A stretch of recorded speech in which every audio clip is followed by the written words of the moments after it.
천안 광덕산의 축구장 5개 면적에 태양광 시설이 추진되고 있습니다.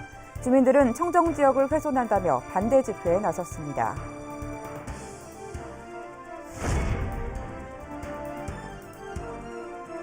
아산의 한 파출소 앞에서 한 남성이 길고양이를 내던지는 영상이 공개돼 공분을 사고 있습니다.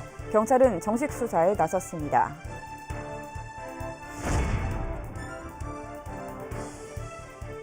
최근 세종시에서 아파트 층간소음으로 인한 사건과 분쟁이 잇따라 불거지고 있습니다. 아파트 입주자 대표 연합회는 정부와 지자체에 적극적인 대책을 요구하고 나섰습니다. 여러분 안녕하십니까? 티브로드 뉴스입니다. 태양광 발전시설 설치를 놓고 곳곳에서 논란이 이어지고 있습니다. 천안 광덕산에서도 주민들이 반대하고 있는데요. 산 한가운데 축구장 5개 면적에 태양광 시설이 들어설 계획이어서 주민들은 집회까지 열었습니다. 장동원 기자입니다. 천안 광덕면 매당리 일대입니다. 마을 바로 위 우거진 숲 3만 3천 제곱미터가 사라질 위기에 놓였습니다. 한 태양광 발전 업체는 2년 전 충남도로부터 전기업 허가를 받은 뒤 이곳 땅 주인과 협의를 마치고 천안시에 태양광 사업 허가 신청을 제출했습니다. 주민들의 동의는 없었습니다. 지난 3월에서야 소식을 들은 주민들은 반대에 나섰고 22일 집회를 열었습니다.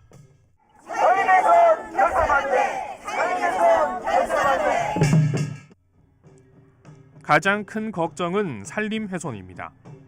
마을을 관통하는 배수로는 하나뿐이어서 해마다 크고 작은 수해가 일어났는데 멀쩡한 숲을 베어낼 경우 큰 피해로 이어질까 우려하고 있습니다. 또 마을에는 상수도가 없어 지하수를 이용하고 있습니다. 공사로 인한 식수 오염도 반대 이유입니다. 시멘트 유독 물질이 결국은 다 여기가 제일 상류이기 때문에 쫙 흘러내려 마을 전체 지하수를 다 오염시킵니다. 그럼 결국은 여기 있는 사람들은 물을 못 먹는다는 결론이 나올 수도 있는 거죠. 교행이 불가능한 좁은 도로에 대형 공사 차량이 다닐 것에 대한 우려, 농작물에 대한 피해도 걱정입니다. 조그만 태양광이 있어도 벌 나비가 안 와갖고 열매를 안 맺는다는데 그 한두 사람이 이익으로 인해 가지고 우리 온 동네가 전부 잘못되면 그건 문제 아니겠어요? 천안시는 배수로와 진입로 문제로 수차례 허가를 반려했지만 업체는 기준에 맞춘 계획안을 다시 제출해온 것으로 알려지고 있습니다. 청정지역 내에서 적합하지 않은 사업이 또한 태양광 사업이라고 생각해요. 주민들은 자연을 보존하는 것에 대해서 반하는 이런 허가에 대해서는 저희가 강력히 끝까지 투쟁할 것입니다. 천안시는 광덕면 태양광 발전소에 대해 도시계획심의위원회를 열고 허가 여부를 결정하게 됩니다. 티브로드 뉴스 장동원입니다. 아산에서 한 남성이 도로 한복판에 길고양이를 내던지는 영상이 공개돼 공분을 사고 있습니다. 더욱이 사건이 일어난 곳은 파출소 바로 앞이었습니다. 경찰이 수사에 나섰습니다. 송용환 기자입니다. 한 남성이 길고양이에게 다가섭니다. 잠시 고양이를 쓰다듬던 이 남성. 갑자기 고양이의 목덜미를 잡고 도로로 끌고 나옵니다. 그러더니 고양이를 도로바닥에 내동댕이 칩니다. 고양이는 소스라치게 놀라며 도망칩니다. 지난 18일 SNS 등에 올라온 영상입니다. 이 영상이 공개된 직후 각종 게시판에는 남성을 강력히 처벌해달라는 요구가 빗발쳤습니다. 취재 결과 이 영상은 아산 은복면의 한 편의점에서 촬영한 것으로 확인됐습니다. 더욱이 사건 현장은 관할 파출소에서 불과 몇 미터밖에 떨어져 있지 않았습니다. 지난 20일 사건을 접수한 경찰은 담당 수사관을 배정하고 조만간 가해자를 불러 사건 경위를 조사할 방침입니다. 경찰은 이미 CCTV 영상 속 남성의 신원을 특정한 것으로 전해졌습니다. 한편 동물보호법상 동물학대는 2년 이하의 징역 또는 2천만 원 이하의 벌금에 처하도록 하고 있습니다. 동물보호단체들은 동물학대의 형량이 높아졌을 뿐 솜방망이에 그치는 경우가 많다며 실질적인 처벌 강화로 이어져야 한다고 목소리를 높이고 있습니다. 티브로드 뉴스 송용환입니다. 천안 제6 일반산업단지 조성사업 민간사업 우선협상 대상자로 태영건설 컨소시엄이 선정됐습니다. 제6산단 민간사업자 공모에 태영건설 컨소시엄이 단독 제출했으며 심의위 평가 결과 적정 의견을 얻어 우선협상 대상자로 선정됐습니다. 시는 사업협약을 체결한 뒤 최종 민간사업자로 선정하게 되며 내년까지 법인을 출범시켜 2021년 9월 공사에 들어가 2024년 준공한다는 계획입니다. 천안 홍대용 과학관이 개관 5주년을 맞아 25일 기념 행사를 개최합니다. 기념 행사는 오후 6시까지 별자리 해설과 체험 등이 이뤄지고 오후 7시 이후에는 야간 천체 관측과 별자리 해설, 천체 투영관 영상 관람 등의 프로그램이 운영됩니다. 개관 5주년 행사는 별도 예약 없이 관람이 가능합니다. 천안역을 중심으로 한때 발디딜 틈 없던 원도심이 지금은 활기를 잃어버렸는데요. 천안 역사를 리모델링하고 주변을 개발해 원도심을 되살리기 위한 세부 계획이 확정됐습니다. 어떤 모습일지 장동원 기자가 취재했습니다. 하루 2만여 명이 이용하는 천안역은 전국에서 10번째로 이용객이 많은 역사입니다. 하지만 전국에서 유일한 임시 역사기도 합니다. 침체된 원도심을 천안역 개발로 되살리려는 구상은 계속돼 왔고 그 세부 계획이 확정됐습니다. 천안시와 LH, 코레일은 2022년까지 천안 역사 개량 사업과 역세권 재생 사업에 6,220억 원을 투입합니다. 세부 계획을 보면 시유지와 철도 부지 14,000제곱미터에 도시 개발 사업과 스마트 도시 플랫폼 사업을 추진합니다. 서부광장 측에 첨단 지식산업센터와 상업시설 등을 조성하고 역사 개량 사업과 연계한 복합 환승센터를 건립하게 됩니다. 복합 환승센터 사업을 통해서 지역과 이 서쪽으로에 대한 연계를 통하고 그 서쪽 부분에 대해서는 청년에 대한 일자리와 주거공간의 창출을 통한 스마트도시 플랫폼과 첨단 지식산업센터 이런 사업들을 통해서 또 동부광장을 지금의 차량 중심에서 보행자 중심으로 정비하고 천안 대학생들의 창업과 문화활동을 위한 캠퍼스타운을 조성할 계획입니다. 동부광장과 캠퍼스타운의 변화를 중으로 해서 기존에 있는 원도시 도시재생구역에 대해서 연계를 통해서 보행자 중심의 그런 예술과 문화, 대학생이 어울릴 수 있는 공간을 만들고자 합니다. 천안 역세권 개발은 2017년 12월 정부의 도시재생 뉴딜 사업에 선정돼 추진돼 온 사업으로 이번 계획 확정에 이어 올해 10월 공사에 들어갈 것으로 보입니다. 티브루드 뉴스 장동원입니다. 오세현 아산시장은 오는 27일부터 다음 달 11일까지 관내 17개 읍면동을 순회 방문합니다. 이번 방문은 희망 더하기 대화라는 이름으로 시정 보고와 지역 우수 사례 발표, 시민 정책 제안 등으로 진행됩니다. 시는 접수된 정책 제안이나 건의 사항에 대해선 시급성을 검토해 순차적으로 추진할 계획입니다. 아산시의회는 오는 24일 청소년 교육 문화센터에서 공동체 활성화 방안을 논의하는 토론회를 엽니다. 이번 토론회는 김수영 의원이 좌장을 맡아 공동체 구축과 마을 만들기 활성화에 지원 근거를 마련하기 위해 진행됩니다. 또 토론에 앞서 아산시 공동체지원센터 윤흥상 사무국장과 충남 마을 만들기 구자인 지원센터장 등의 발제가 이뤄집니다.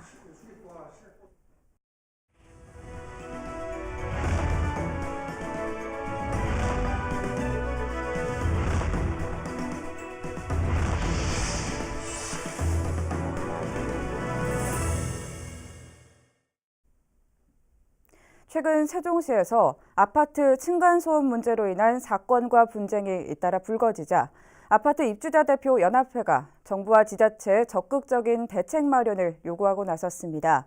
입주민들의 주장이 무엇인지 김우순 기자가 들어봤습니다. 지난 5일 밤 세종시 고운동의 한 아파트에서 층간소음 문제로 위층에 사는 주민이 아래층에 사는 주민을 흉기로 찔러 중태에 빠지게 만든 사건이 있었습니다. 또 최근엔 신규 입주 예정인 한 아파트에서 층간소음 자재가 도면과 달리 시공돼 입주민들과 마찰을 빚는 사태도 불거진 바 있습니다. 이처럼 층간소음 문제로 인한 사건과 분쟁이 이어지자 세종시 아파트 입주자대표연합회가 정부와 지자체에 대책 마련을 요구하고 나섰습니다. 정부 세종청사에서 기자회견을 연 이들은 최근 감사원 감사 결과 층간소음이 애초 건설사가 집을 지을 때부터 소음 차단제를 제대로 넣지 않아 비롯된 하자인 것으로 확인됐다는 사실에 분노를 금할 길이 없다고 개탄했습니다. 실제 감사 결과를 보면 민간과 공공아파트 191세대를 대상으로 진행된 바닥 충격음 차단 성능 측정 결과 7세대를 제외한 184세대가 설계 등급보다 하락했고 이 중 114세대는 등회 하락 판정을 받았습니다. 이에 대해 세종시 입주자대표연합회는 해당 감사가 서울과 경기도 아파트를 대상으로 이뤄진 만큼 신규 아파트가 대부분인 세종시에서도 층간소음제 시공 상태와 현황을 면밀히 조사할 필요가 있다고 주장했습니다.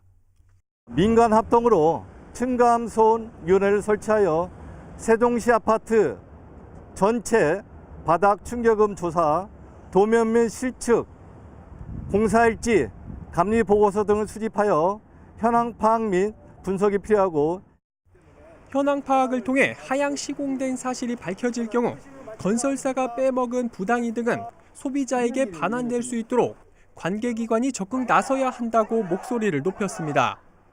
아울러 현행 층간소음 법적 기준을 대폭 상향시키는 것은 물론 현재 시에서 운영 중인 아파트 품질검수단을 현실에 맞게 운영할 필요가 있다고 덧붙였습니다. 품질 검수단은 시공 단계에서부터 사실은 들어와 줘야 되는데요. 이미 준공이 다 끝난 상황에서는 측정한다는 게 무의미하기 때문에 품질 검수단 역할이 재정립되어야 된다고 생각합니다. 앞으로 세종시에선 약 10만 가구에 이르는 아파트가 추가로 공급될 예정입니다. 층간소음을 줄이기 위한 대책과 노력이 절실히 필요한 이유입니다. 티브로드 뉴스 김우순입니다. 과밀 학급이 우려되는 세종 한솔중학교가 중축에 들어갑니다. 내년 3월까지 16개 교실이 추가로 만들어지게 되는데요. 학기 중에 공사가 진행되는 만큼 학생들의 학습권과 안전에 지장이 없도록 공사를 추진해달라는 목소리가 나오고 있습니다. 보도에 김장섭 기자입니다. 세종 한솔중학교입니다. 학생 수 증가로 올해 1학년 학급을 8학급에서 10학급으로 늘렸지만 지원자를 다 수용하지 못하면서 25명은 인근 다른 학교로 진학했습니다. 부족한 공간도 문제입니다. 현재 학교 안에 통합 교무실도 없는 데다 특별 교실마저 부족한 상태입니다.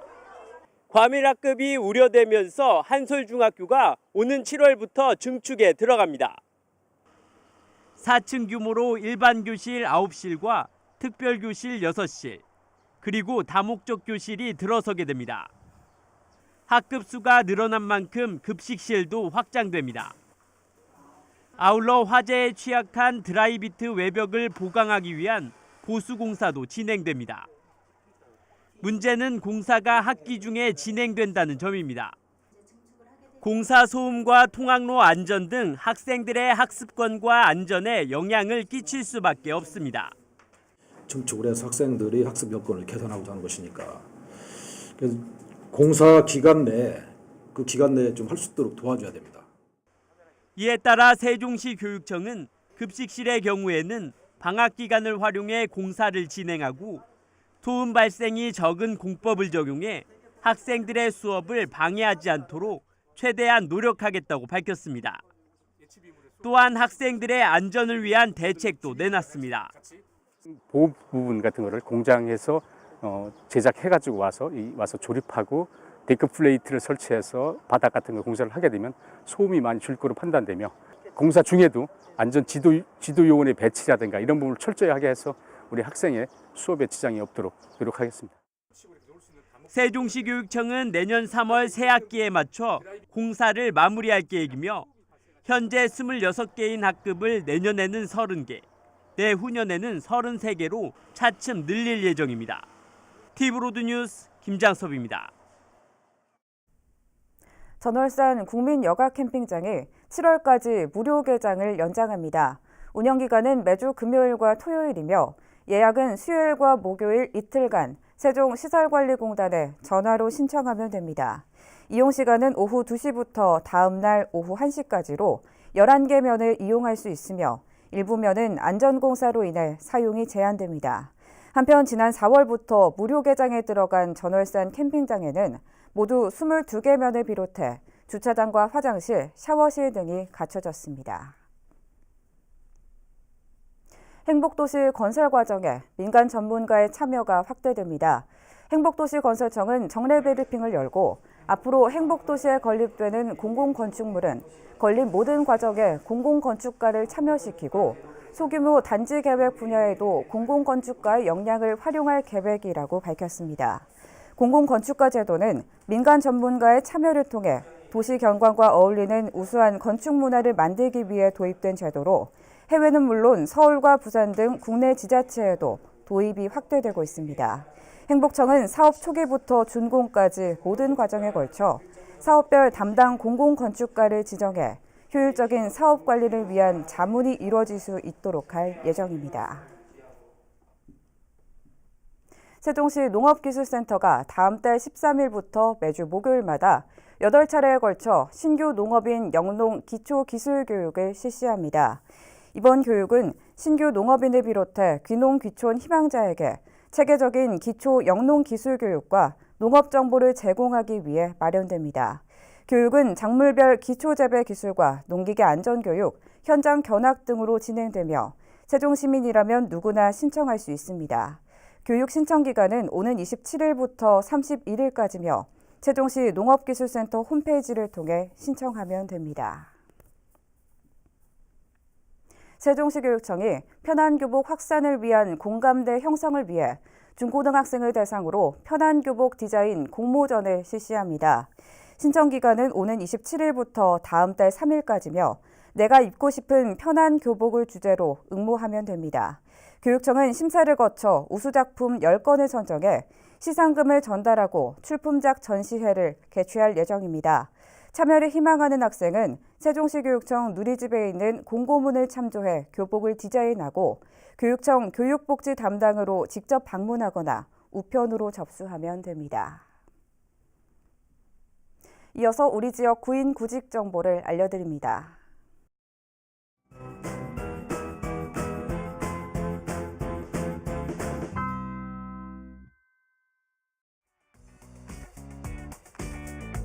주식회사 탑PNC에서 반도체 분체 업무를 담당할 직원 4명을 채용합니다. 우편, 팩스 또는 이메일로 지원 가능하며 문의사항은 041-562-7785번을 통해 안내받을 수 있습니다.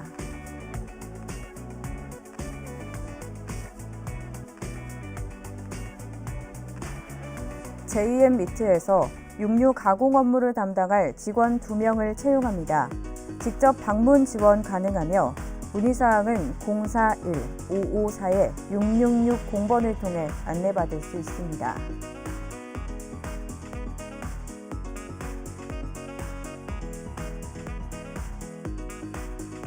주식회사 GMS에서 시설관리 및 미화 업무를 담당할 직원 3명을 채용합니다.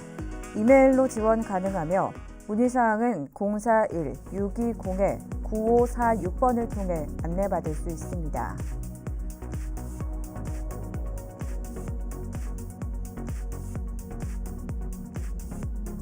주식회사 대진글라스에서 판유리 가공 업무를 담당할 직원 3명을 채용합니다.